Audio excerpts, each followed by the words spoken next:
Mark, is a soprano or contralto or any other vocal category from a choir the same as a classically trained soprano or contralto or whatever?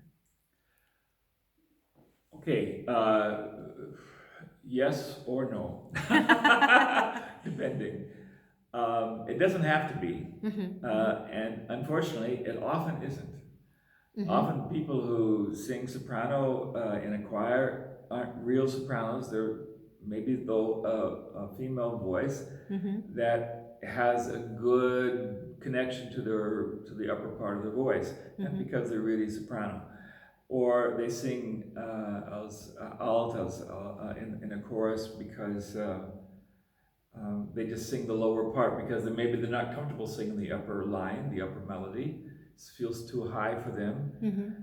They don't know how to sing high, so they sing the lower melody and the alto melody, and not because they're really altos or because they're really mezzos, just because they're uncomfortable with the upper.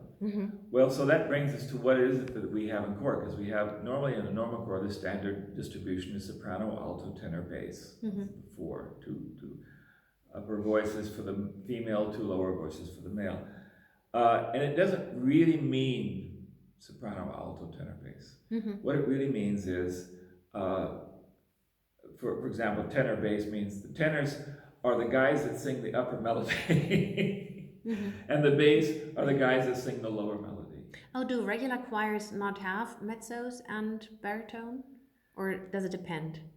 They don't have that division, no. Oh, I see. No. I didn't know that. Oh, okay. A real baritone, if you have a chord that really takes advantage of what a real baritone can do, he'll end up mostly, or usually, he'll end up singing what's called second tenor, Oh, I see. or a higher bass melody when there actually is one available, which doesn't happen very often.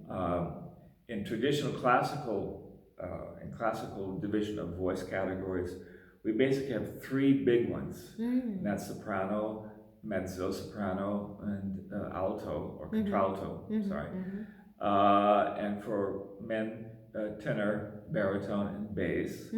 And those three main divisions have just lots and lots of subdivisions. I mean, sopranos, you can start with coloratura soprano, then you maybe soubrette, lyric soprano, spinto, dramatic, and so forth. And that's not all of them. I mean, and depending on which country or which culture you're in, some cultures will really cut the pie really, really fine. Others will do it a little bit more simpler. But each of those three main divisions have several subdivisions.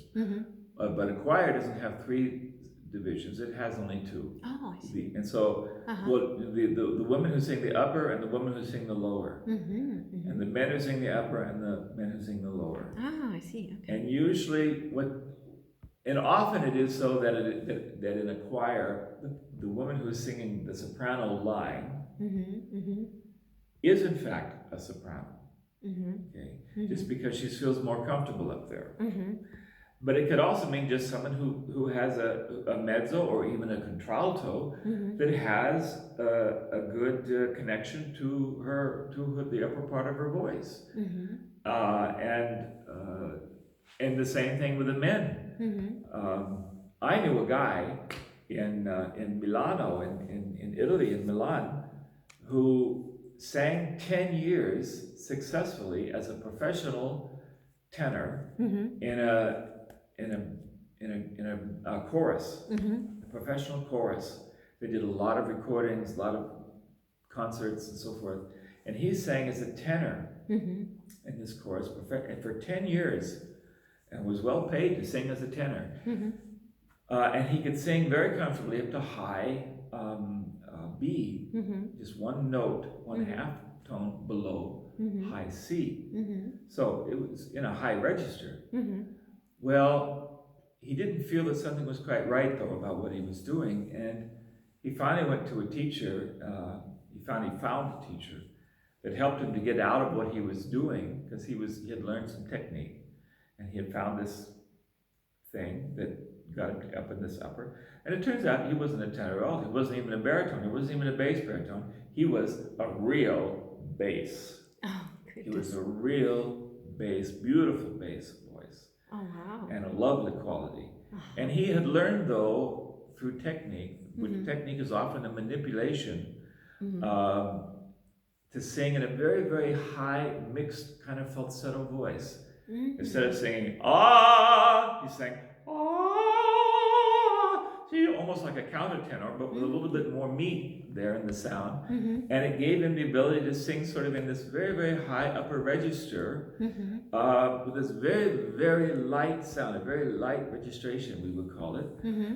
And he could do it comfortably for hours, because, you know, he wasn't even using his real voice, he was just using the sort of the upper part of his voice, what we sometimes call the head voice or falsetto voice, in sort of a mixed form, a very light mixture with a little bit of chest in it, but not much. And he could sing quite well this way, but it wasn't his true voice. It was a technical trick that he had learned and didn't even realize it was a technical trick. He really thought he was a tenor, but he kept having all these notes that started coming out the bottom that he didn't know what to do with. And he did come, you know, he said, you know, something's not quite right about what I'm doing. And so he went to a teacher, and it turns out he was a beautiful bass voice. He had a beautiful bass voice. So he stopped his career as a sort of a falsetto bass tenor and got down to brass tacks about what his voice really was. So, and I also have my story. When I was in the university, I used to sing in the bass section all the time. Oh, crazy. Because I had I was a tenor, but I was a tenor with really good low notes. Or at least I had a sound down there, which many of the men didn't have. Even the people who were actually basses, they didn't have much fullness in the sound. And I had a full sound, and I had a real core sound in the lower part of my voice. So I sang with the basses. But you knew that you were a tenor. And of course, I knew I was a tenor. But I think there is that confusion. Once again, and I think what I just said is maybe helpful. I wasn't a bass, but I sang in the bass section. I sang the bass melody for these pieces. And if I'm a tenor, or pardon me, if I'm singing the tenor melody or singing in the tenor section and can actually sing that melody, it doesn't mean I'm a tenor. It just means I can sing that melody in a range. For example, like my friend in Milan, he sang beautifully, but he sang in this very manipulated, technically focused kind of sound that made it possible, this very light mixed registration. So he could sing the melody. Was he a tenor? No. And I think the same is true of all the four categories. It's just who's feel comfortable singing that range for that piece.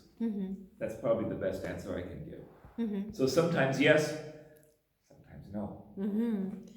I guess there's a lot we could go into from here, but maybe we should save that for another video. Okay, great. Okay, thank you very much. Yes.